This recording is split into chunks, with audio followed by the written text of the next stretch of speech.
I'm Dr. Vincent Bacote, and I'm glad to have with us my colleague, Dr. Theon Hill. Thank you for being with us.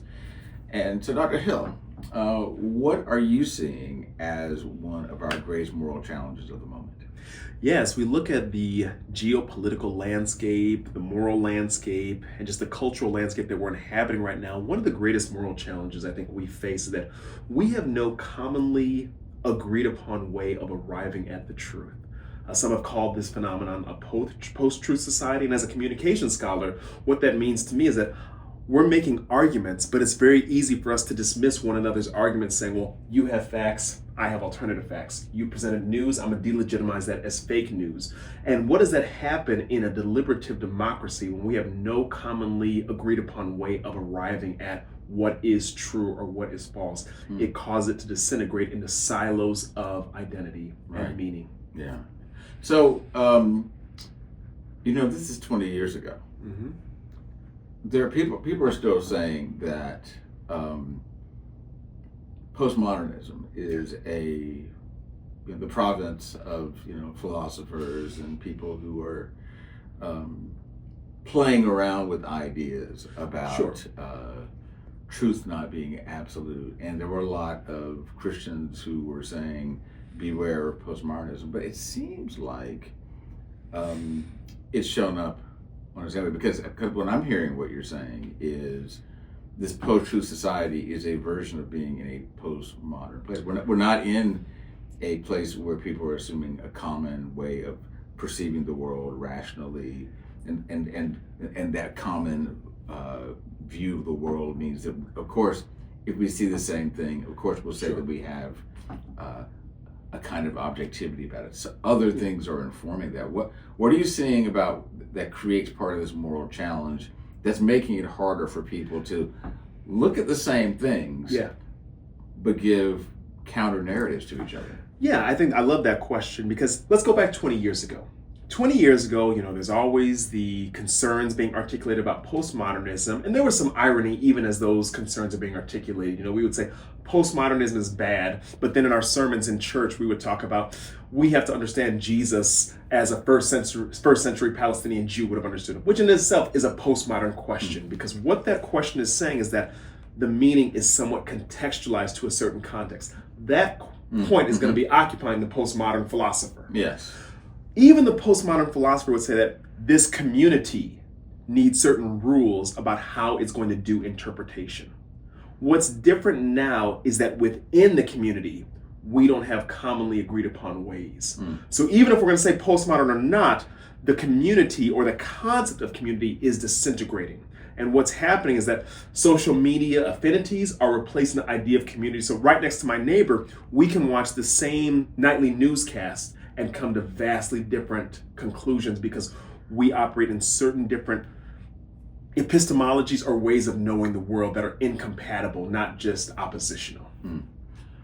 Why do you think it's important for Christians to be willing to name that, but to name it and not be thinking that we're in a kind of a hopeless, cacophony of argument? I think naming it gives us the proper expectations when we're engaging Christians or even people in our community who fundamentally disagree with us.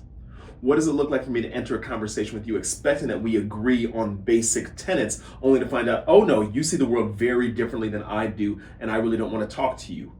As opposed to me coming in conversation with you, we might disagree and I want to understand your framework as a means of learning to communicate with you. If I come in with the right expectations, I will have the energy to endure in the conversation as a means of understanding, not immediately getting you to change everything that you believe to believe what I believe. Right. So it's interesting you mentioned endure. So it sounds like part of what we need is both curiosity and patience in this moment. Is that a fair way to put it? Yeah, I think we need to be curious and we need to be able to understand before we resort to demonization. Because so many of us hear a view that we disagree with and we say, oh, I don't want to be around that person. But one of the things that I know I try to do in the classroom with my students or in the communities that I serve, whether it's the church or just the local community, is like, let's hear this person out and try to understand from their perspective. And so one of my tests when I'm talking with an individual is I'll say, am I articulating your views in a manner that you would say, yes, that's what I believe? Right. If they will not agree to that, I need to understand better. Right. Because I might be responding to a caricature of that person, and I think that's what's happening in public discourse today. So what do we have to overcome to be willing to do that? Because a lot of people are unwilling to do that, right? That they're kind of wound up like a spring. Yeah. And they're being wound up like a spring in a way that affects any desire to have a willingness to be on that path of understanding others. Well, how do we make the spring a little bit less tight? It requires something that's really difficult for us in this moment of heated tensions. It requires humility. Because for me to take the time to understand your perspective requires me to be humble enough to acknowledge my way is not the only way to see the world. It even requires me to take a step further and say, some of my ways of seeing the world might be inaccurate. And until I have that humility, that vulnerability, it's going to be much more likely that I just denounce or dismiss your perspective as illegitimate, because that's easier, that's more comfortable because I'm still right in that.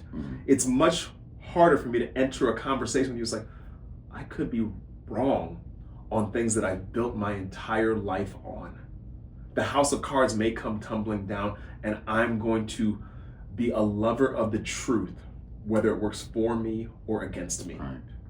So what do you think, at least for Christians, ought to enable them to step into this humility? For me, this goes right back to a passage like 1 Corinthians 13. In 1 Corinthians 13, we think about love, and that's where things I go when I'm saying this kind of thing, but I'm actually going to the end of the passage. Paul says something really curious. He's like, now we see darkly as through a glass.